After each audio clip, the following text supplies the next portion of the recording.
Aku teringat ada dunia di dalam rumah aku. Lalu habis bagi salam, aku terus keluar mencari ketul emas itu, mencari sebentuk cincin emas itu untuk aku sedekahkan fi sabilillah.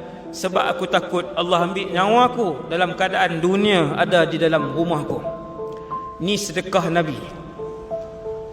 Kata para sahabat, kami melihat Rasulullah sallallahu alaihi wasallam bila datang Ramadan, Nabi menjadi-jadi sedekahnya.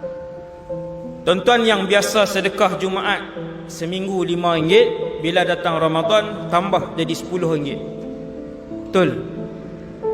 Tambah jadi RM10.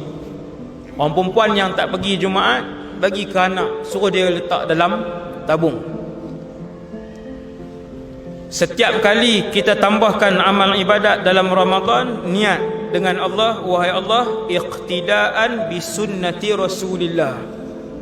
Wahai Allah, aku tambah ibadat ini sebab ikut sunnah Nabi-Mu sallallahu alaihi wasallam. Ikut sunnah Nabi sallallahu alaihi wasallam.